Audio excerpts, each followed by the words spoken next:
ଆପଣ କିଏ? ମୁଁ କିଏ ମାନେ ଚିହ୍ନା? ଏ ରେ ବାପା ଇରା ପୁରା ମେନ ଲୋକଟା। ବାପା ଇକି ଅନେକ ଭିତରେ ନାଳରେ ପାଣି ଆସିବ। ମନା କଥା ଭିତରେ ପବନ ବନ୍ଦ ହେଇଯିବ। ଏଇ ହାତ ବାପା ଇକି ଟେକି ଦେବି ତ ହେଲିକପ୍ଟର ଆକାଶରୁ ଗଳି ପଡ଼ିବ।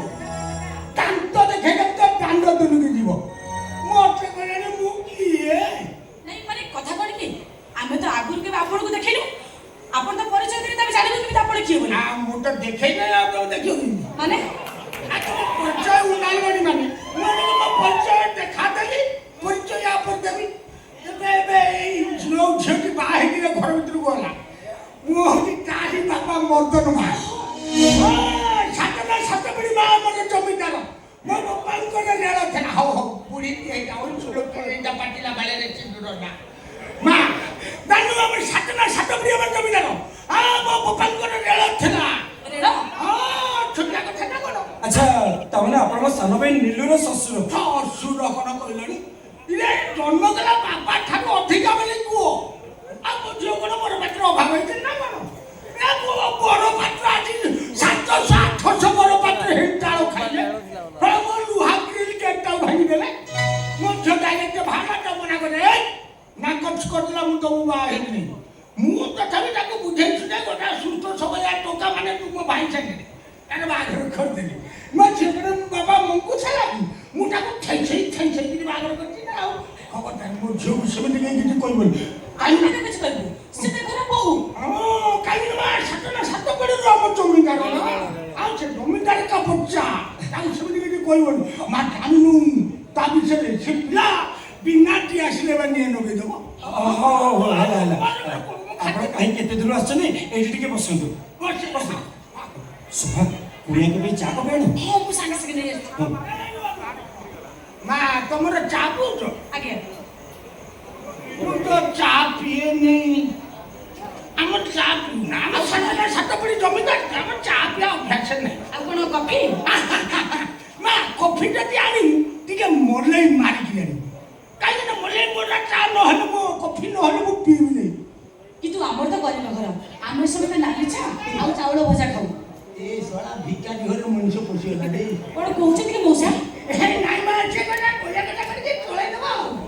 ଯଦି ତୁ କହୁଛୁ ନାଲି ଚା ଗୋଟେ ବଡ଼ ବେଲାରେ ବେଲାଇ ଖଣ୍ଡେ ଆଣିବି। ବେଲେ ଚା ପିବ?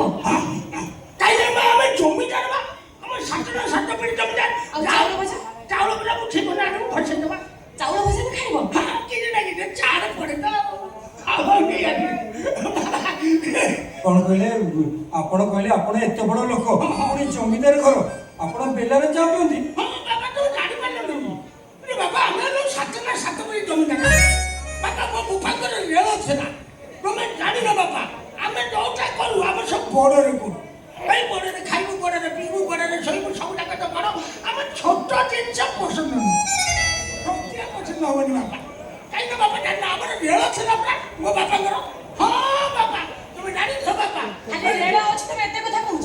ବାପା ତୁ ଜାଣିନ ଲୋ ମା ହେଇଗଲାଣି ଖାଲି ରେଳ ନୁହଁ। ଆଉ ଜାଣି ମୋର କେତେ ଖାନଦାନ ମା ଭୁବନେଶ୍ୱର ମୋର 7-8ଟା ବିଲ୍ଡିଂ 3-4ଟା ଡୁପ୍ଲିସ୍ ଆଉ 12ଟା କୋଠା ମା ଓଏ ହୋଟେଲ 17-18ଟା ବାଳ କଟା ଦୋକାନ ଅଛି 13ଟା ନା 14ଟା ଆଉ ଘୁଷୁରୀ ଦୋକାନ ମୋର ଅଛି। ଘୁଷୁରୀ ରଖୁଛ? ନା ଆଉ ଏଟା ଘୁଷୁରୀ ନୁହଁ ଭୂଷା ସେ ଦୋକାନ ମୋର 12ଟା। ଘୁଷୁରୀ ରଖୁଛ? ସବୁ ହିସାବ କିତାବ ସେ ସବୁ ଅଛି ଆମର ସେ ସବୁ ଜାଣିବେ। ସତରେ ତମେ ଏତେ ବଡ଼ ଲୋକ? ବାପା 5 ଖଣ୍ଡି ମଉଜାରେ ଆମର ଜମିଦାର। ବାପା ସାତ କିଲୋ ଆମର ଅଛି ବାପା। ତୁ ଜାଣିନ ବାପା 100 ଟଙ୍କା ନେବି 100 ଟଙ୍କା 100 ଟଙ୍କା ନୋଟ। ମୋ ବାପା ଯେତେବେଳେ ଚା ପିଉଥିଲା 100 ଟଙ୍କା ନୋଟ ଜାଳିକି ଚା ତିଆରି କରି ପିଉଥିଲା। ତମେ ଏତେ ବଡ଼ ଲୋକ? ବଡ଼ କଥା କଣ କହିବା ଆଉ ଗୋଟେ କଥା କୁହନ୍ତି ତମେ ବିଶ୍ୱାସ କରିବ କି ନାହିଁ ସେଥିପାଇଁ କହୁନାହାନ୍ତି ବିଶ୍ୱାସ କରିବ। ମାନେ ଶୁଣିବୁ ନା ଗୋଟେ ମଜା କଥା। ମୋ ବାପାର ଦିନେ ମାଛ ଖାଇବାକୁ ଇଚ୍ଛା ହେଲା। ମୋ ବାପାର ନଈଟା 1.5 କିଲୋମିଟର 2 କିଲୋମିଟର ଆମ ଘର ପାଖରୁ ହେଇଗଲାଣି ନା। ନଈକି କେମିତି ଯିବା ଟାଇମ ବଂଶୀ ପକେଇବ ମାଛ ଧରିବ ଆଣିବ ଖାଇବ। ତେଣୁକରି ମୋ ବାପା କଣ କରୁଛି ଦିନେ ରାତି ନାଗି ପଡ଼ିକି ସେ ନଈଟାକୁ ଖୋଳି ଆଣିକା ଦୁଆର ବଦେଇକି ବାହାରକୁ ଛାଡ଼। ବାପା କଣ ନିଜେ ଖୋଳିଥିଲେ ସିନା? ନା ଜେସିବି ଲାଗିଥିଲା ମା ସେ ମେସିନ ଗାଡ଼ି ଖୋଳିଥିଲା।